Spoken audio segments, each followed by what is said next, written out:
This is Twit. Well, we remember that small Equifax breach that leaked only 143 million Americans' data. Well, actually, later on it reported actually 148 million. Well, Captain Obvious has blessed us with presence this holiday season in the form of a House Oversight Government Reform Committee staff report that claims, and I quote, "It was entirely preventable." Was it really? Now, do you wonder what data they needed or analyzed to come to this conclusion? Well, good question, because Equifax, in a drive to attain fast growth, acquired companies at the rate that exceeded its ability to securely integrate them. It neglected its IT, resulting in critical vulnerabilities remaining unpatched for 145 days. It did not engage in basic preparation like breach notification procedure. So essentially what they're saying is greed made them skip things. Now, on the flip side, Equifax responded saying that they didn't have enough time to respond with their take on the breach or what this report concluded. Why isn't this company bankrupt yet with lawsuits? I don't have any idea why not. Well, the report also does call out some points of failure. For one, the credit agency failed to patch a disclosed vulnerability in Apache Struts, a common open source web server, which Homeland Security had issued a warning about months before. Now, the attackers used the vulnerability to pop a web shell on the server weeks later and managed to retain access for more than 2 months. Now, the House panel also found that they were able to pivot through the company's various systems by attaining an unencrypted file of passwords on one server, letting the hackers access more than 48 databases containing unencrypted consumer data from credit data. Now, Equifax did not see the data exfiltration because the device used to monitor the network traffic had been inactive for 19 months due to an expired security certificate. Okay, well, let's take a look at this here. Guys, I want to bring you back in. You know, does this tell us anything else that we don't know? Curtis, what about you? Well, I think the thing that it does is point out that from executives' point of view, it is cheaper to pay the insurance premiums for cybersecurity incidents than it is to defend against cybersecurity problems. We know that Equifax got a check for 8 figures from their insurance company to deal with this. And since there has been no legal repercussion, they know that they've done what for them was the right thing. The only impact to Equifax so far has been in the realm of public relations. And since most of their customers or other companies, they just don't care. So the real question is, what can we do either as government agencies or society to make them care? And for better or for worse, the current political climate is such that the answer is going to be nothing. Right. So, Brian, I actually want to throw it over to you. Like there are some laws out there that are attempting to make things better, like the Computer Fraud and Abuse Act, the Electronic Communications Privacy Act, and of course HIPAA. But does this help at all in some of these organizations, especially like Equifax? I don't think so. I kind of agree with Curt that doesn't seem to be enough ramifications. You know, at first blush, when I saw the GDPR rules for Europe, I go, wow, that's trying to kill an ant with a sledgehammer. And then I really started looking at the recent Marriott breach, and now more details on the Equifax breach. And it's like, okay, maybe that sledgehammer really is necessary because these guys just aren't listening.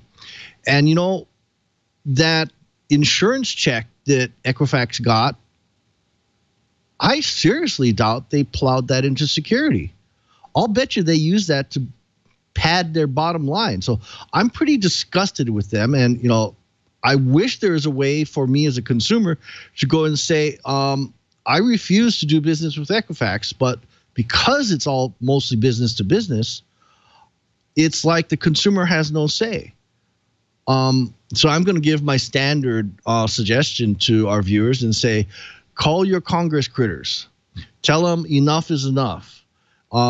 Your public trust is being breached by people like Equifax, and there needs to be some real, honest-to-God ramifications that are going to hurt these idiots enough that they'll actually do something. Right. What about that? I think, Brian, you brought up a little bit about GDPR. Curtis, would GDPR actually help in this case as well? Because some people don't really understand GDPR. But would this actually help if they were to bring this to the United States? Well, GDPR potentially could help because GDPR carries within it the potential for some very serious financial penalties for companies that are found to be in breach of privacy regulations. The thing is that so far, we don't know whether regulators will actually apply those heavy penalties. That's one of the reasons that around the world, businesses are watching this Marriott Starwood case so carefully because it promises to be the first very large breach that falls under the GDPR regimen. It's going to be fascinating to watch it and see if the regulators have any stomach for serious penalties, or if this is yet another case where the potential is there, but we decide that those poor, fragile businesses just can't bear the strain of being held accountable for their actions. Right. And you bring up a good point because, in fact, there have been here's some interesting facts. There have been some states that have enacted some laws that make it harder, that infuse some penalties on organizations. For instance, Arizona is cracking down with some state laws. The HB 2154, they will now penalize poor cyber hygiene and irresponsible data management while bolstering its protections for consumers and adding notification requirements for data breach victims. They also set a hard data breach notification deadline. They established standards to work with law enforcement. They significantly raise the maximum fine for offending businesses, and they widely expand predictions for Arizona residents. And the new laws also standards among the toughest in the nation, and we do see a lot of other organizations also doing this. Curt, Brian, I want to throw this over to you. Is it time that maybe just states start taking control of this? Well, they're scaring the bejesus out of a whole bunch of really big ISPs with their net neutrality laws. Maybe it's time for states to implement something like GDPR for companies operating within their borders and scare the bejesus out of them again.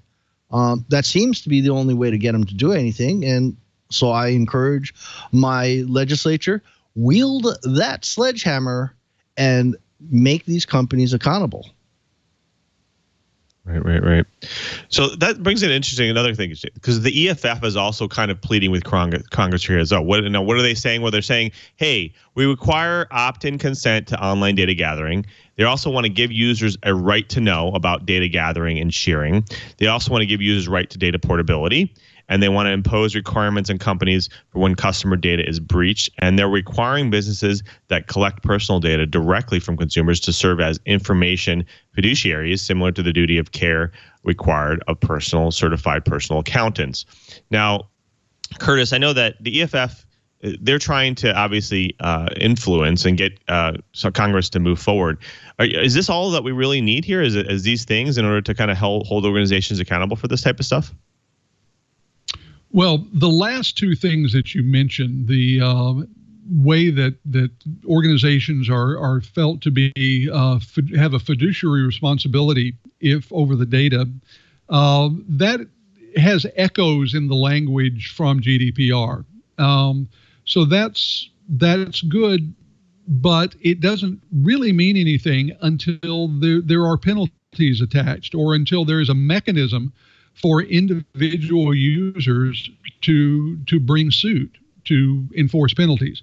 I haven't seen any language like that in what the EFF is proposing. Now, as for the first thing, the informed consent and all of that, to be brutally honest, we have that in many instances. It's just buried in two-point type on paragraph 97, subsection E, in the user agreement. So from a legal standpoint, many users are already giving consent for their data to be collected and stored. What we have right now is a situation where in many cases, though, there are so many layers of partnership with applications, with services, with advertising networks, with service networks, that the companies that are actually storing the data and analyzing it and making use of it and selling it are 5, 6, 10, 15 layers removed from the original permission that was given by the consumer.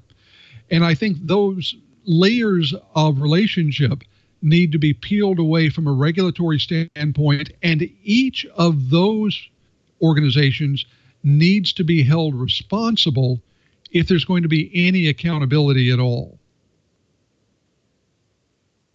So, Brian, you brought up this is an interesting point, because Brian actually put in the notes and brought up an interesting point about the fact that maybe it's time for insurance companies and maybe some local courts to start holding companies accountable. Brian, what do you mean by that?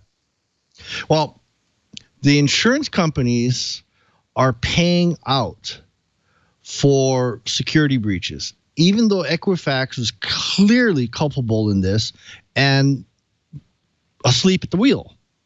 Well, you know that old story about, it's the laws and everybody that determines what insurance fraud is? Maybe there needs to be some sort of law that says, hey, if you've been totally and completely asleep at the wheel, you did some really stupid things, and you caused harm, that the insurance companies should be let off the hook. It sounds nasty, but that's a heck of a sledgehammer too. Right. I think that makes sense. I think it makes sense. And it also makes sense that, maybe insurance companies start to impose more regulations on these companies as well. So when the data is breached, they're not willing to pay out. They're willing to only pay out if specific requirements are met. And so maybe companies can be hit from that aspect as well. Curtis, I want to ask you: can consumers do anything for themselves here? Can they protect themselves? Can they sue the companies and try to in hopes that they get some monetary response from companies like this to hold them accountable? Well, to be brutally honest, in a case like this, what you're looking for is going to turn into a class action suit. And at that point, the individual consumer is going to see something that amounts to not very much at all. An individual consumer is unlikely to be able to cause great pain to any of these organizations. So what the consumer needs to do is protect themselves from the consequences. When it comes to the credit card numbers, just depend on the credit card companies to make those good when they are inevitably breached. The biggest thing that consumers can do is use a different password for every site and every service, because we know that criminals are going in, finding the easily hacked services, scooping up the passwords, and then going out and trying them on other services.